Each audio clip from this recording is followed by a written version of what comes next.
This is OwlUp, where learning happens in minutes, not hours. For a deeper journey, explore all our courses at owlup.co. Now, let's dive in.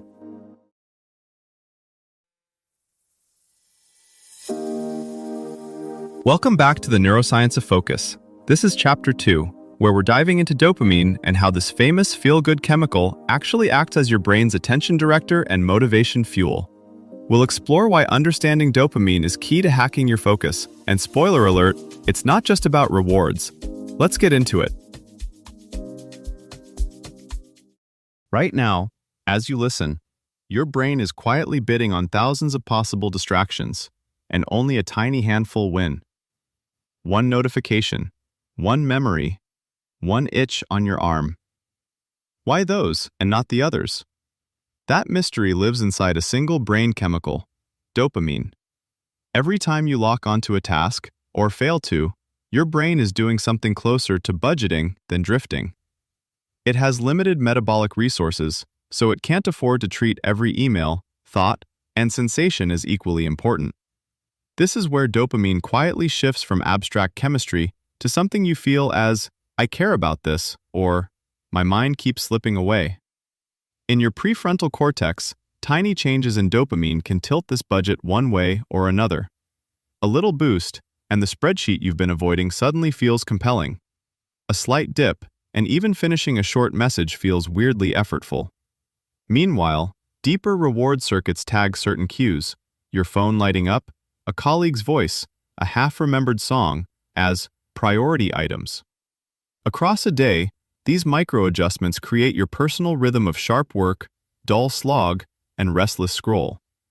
Across hours and days, those tiny dopamine shifts don't just change how on task you feel, they reshuffle what even counts as worth your effort. A message from your boss, a half-finished design, the pull of a news feed, they're all competing bids, but the exchange rate keeps changing with sleep, stress, food, and even time of day. That's why a problem that felt impossible at 10 a.m. can seem trivial after lunch, or why late-night scrolling feels magnetic while your long-term goals fade into the background. Your brain's priorities aren't fixed, they're constantly being repriced. Here's the twist most productivity advice ignores. Attention doesn't fail in one single way. It breaks down through different dopamine profiles, and they feel very different from the inside. If you misread which one you're in, you'll often choose the exact wrong fix. One pattern is low tonic dopamine in the background. Subjectively, this feels like everything is gray. Tasks look flat on the horizon. You know what to do, but there's no internal oomph to start. People in this state often blame themselves for laziness, but the more accurate description is, the system isn't flagging anything as worth the energy cost. You'll notice lots of aimless tab switching, rereading the same sentence, or drifting to mildly pleasant, low-effort activities. Another pattern is high but scattered dopamine signaling.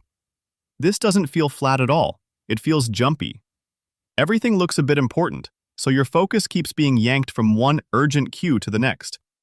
Here you might fire off half-replies, open new docs without finishing old ones, or compulsively check dashboards and chats. From the outside, it can look productive, lots of motion, but your completion rate quietly drops.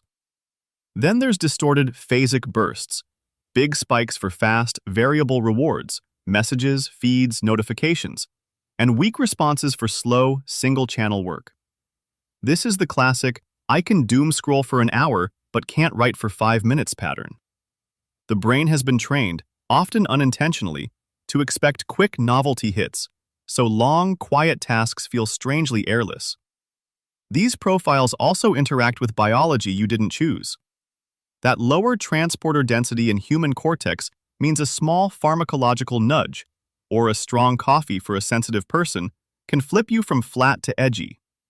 Genetic variants like the DAT110 repeat can tilt some people toward faster dopamine clearance and chronic low tonic days, even with good intentions and discipline.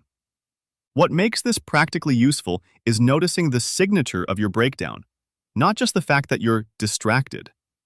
The interventions that help a flat profile, strong external structure, a salient deadline, a short burst of stimulating collaboration, can backfire badly in the scattered profile, where the real medicine is constraint. Fewer inputs, narrower goals, slower switching.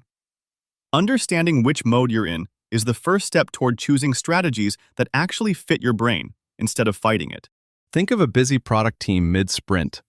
They don't just work harder, they decide which tickets make it into the next release. Your brain does something similar with tasks across your day, but its backlog grooming is driven heavily by how those dopamine patterns line up with what's in front of you. Concrete example. A software engineer with the DAT110 repeat variant might feel oddly blank during morning stand-up. No story card feels compelling, yet later that afternoon, when their natural dopamine curve rises, they slip into 2 hours of deep debugging without forcing it. Same brain, same tasks, different internal weighting. Or consider a founder who stacks back-to-back pitch meetings at their personal dopamine peak. They're not more disciplined then. Their brain is simply more willing to treat long-term investor relationships as worth the metabolic cost, instead of defaulting to inbox triage. Over weeks, these small timing choices snowball into a visible gap in output between people who accidentally surf their biology and those who constantly swim against it. Whole industries now prototype experiences to latch onto those dopamine profiles with A/B-tested precision. Think of feeds, alerts, even productivity tools as rival street vendors calling to your attention as you walk past.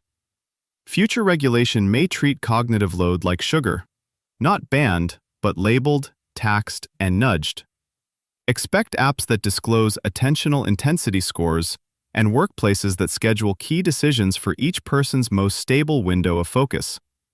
Treat this less like fixing a flaw and more like tuning an instrument. Across your day, certain tasks resonate better with your current dopamine pattern. You can experiment with matching deep work to your most stable hours and lighter, social, or exploratory work to wobblier times, quietly redesigning your schedule around when your brain is most willing to care. Before next week, ask yourself, looking at when I mindlessly check my phone or social media, can I spot the exact cues, time of day, emotion, app, that are hijacking my dopamine and attention most often? Then ask, if I turn just one of those high dopamine, low-value behaviors, like scrolling reels at night, into a dopamine bridge towards something I care about, like reading 5 pages or finishing one focused work block, what would that look like in practice for me today? Finally, what is one simple way I can make my highest value, attention-heavy task more rewarding right now, such as pairing it with a favorite playlist, a timer-based sprint, or a specific win I'll celebrate when I finish 20 minutes of deep focus? This was OwlUp, your daily step forward.